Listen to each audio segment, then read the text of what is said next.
అందరికీ నమస్కారం. Welcome to Bharati TV. 15,000 కోట్లు కాదు, లక్షల కోట్లు కుమ్మేశారు. చెయ్యాలనే తపన, సాధించాలనే సంకల్పం ఉంటే ఏదైనా సాధించవచ్చు. చేసే పనిలో నీతి నిజాయితీ ఉంటే ఏదైనా గెలవచ్చు అని నిరూపించారు ఏపీ సీఎం నారా చంద్రబాబు నాయుడు. ఇది నా రాష్ట్రం, నా రాష్ట్ర ప్రజలు, నా బాధ్యత అని భావిస్తే ఎంత దూరమైనా వెళ్ళొచ్చు. ఇప్పుడు ఆంధ్రప్రదేశ్ ముఖ్యమంత్రి నారా చంద్రబాబు నాయుడు సరిగ్గా అదే చేసి చూపించారు.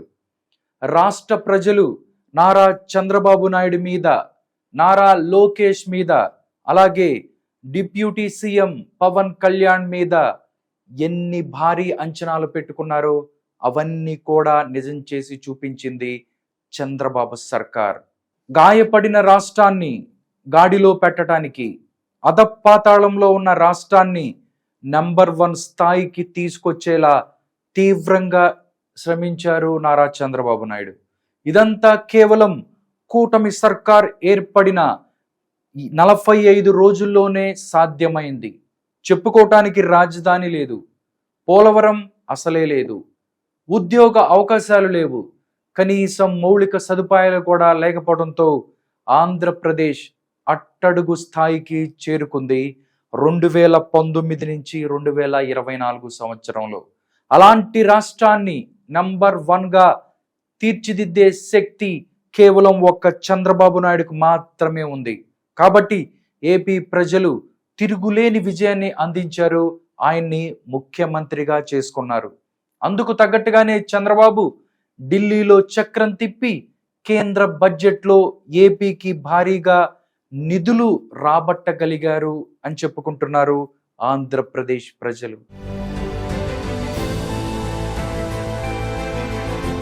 నిన్న ఆర్థిక మంత్రి నిర్మలా సీతారామన్ కేంద్ర ప్రభుత్వ బడ్జెట్ను ప్రవేశపెట్టిన సంగతి తెలిసిందే.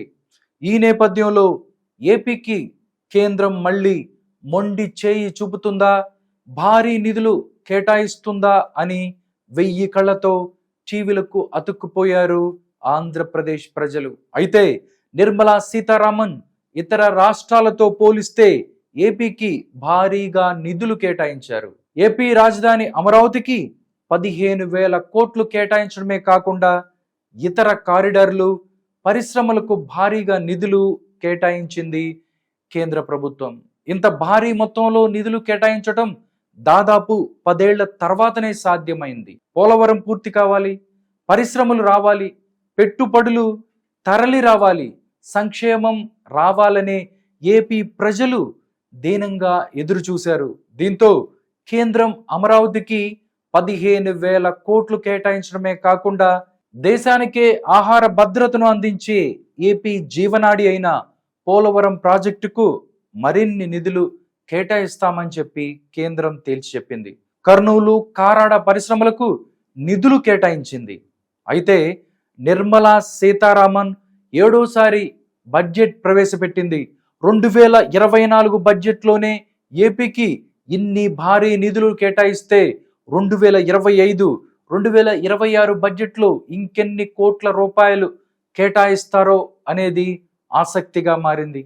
నిజంగా చెప్పుకుంటే వరాలు జల్లు కురిసింది ఆంధ్రప్రదేశ్ మీద అని చెప్పుకోవచ్చు. అమరావతిలో 80-90% బిల్డింగులు పూర్తి కానివి ఉన్నాయి. ఈ 5 ఏళ్లలో జగన్ ప్రభుత్వం కన్నెత్తి చూడలేదు.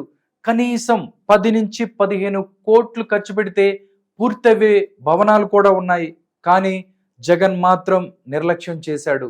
రాయలసీమ, ప్రకాశం, శ్రీకాకుళం, విజయనగరం, ఉత్తరాంధ్ర జిల్లాలకు ప్రత్యేక నిధులను కేటాయించింది ఈ బడ్జెట్లో కేంద్ర ప్రభుత్వం. అయితే జగన్ రెడ్డి మాత్రం ఈ 5 ఏళ్లలో వెనకబడిన జిల్లాల గురించి పట్టించుకున్న దాఖలాలే కనిపించలేదు. వాటి ప్రస్తావన అసలే లేదు. ప్రత్యేక హోదా అని కక్ష సాధింపు చర్యలు చేపట్టారు. ఇలాంటి నేపథ్యంలో నారా చంద్రబాబు నాయుడు కేంద్రంతో తాడో పేడో తేల్చుకోకుండా సమయోచితంగా తనదైన వ్యూహ రచన చేశారు. ఎన్డీఏలో కీలకంగా ఉన్న చంద్రబాబు నాయుడు కేంద్ర క్యాబినెట్లో మరిన్ని పదవులు ఆఫర్ చేసినా సున్నితంగా రిజెక్ట్ చేశారు. మోడీజీ, మీరు పదవులు ఇచ్చినా ఇవ్వకపోయినా ఒకటే, కానీ అమరావతికి నిధులు కేటాయించండి, పోలవరానికి ప్రాణం పోయండి అంటూ సున్నితంగా చెప్పారు చంద్రబాబు నాయుడు. అందుకే ఆంధ్రప్రదేశ్కి భారీగా నిధులు కేటాయించింది మోడీ సర్కార్. విశాఖ చెన్నై పారిశ్రామిక కారిడార్లకు ప్రత్యేక సాయం అందించారు. పారిశ్రామిక కేంద్రాలుగా కొప్పర్తి, ఓర్వకల్లుని అభివృద్ధి చేస్తామని చెప్పారు. నీరు, రైల్వే, రోడ్ల ప్రాజెక్టులకు భారీగా నిధులు కేటాయించింది కేంద్ర ప్రభుత్వం 2024 కేంద్ర బడ్జెట్లో.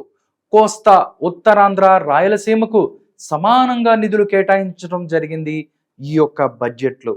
ఏపీ ప్రజలు ఏదైతే తీర్పు ఇచ్చారో అదే సాధ్యమైంది. కేవలం ఏపీ ప్రజల వల్లనే ఇది సాధ్యమైంది అని చెప్పవచ్చు. కేంద్రంలో ఏ ప్రభుత్వం కొలువుదీరినా ఉత్తరాది రాష్ట్రాలకే ఎక్కువ నిధులు కేటాయింపులు జరిగేవి.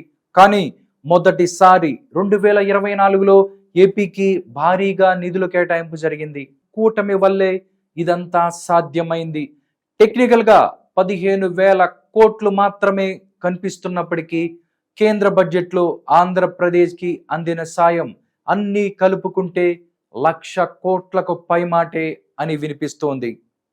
ఏది ఏమైనా కేంద్ర బడ్జెట్లో ఆంధ్రప్రదేశ్కి ప్రాధాన్యత దక్కటంలో చంద్రబాబు పాత్ర ప్రధానమని చెప్పొచ్చు.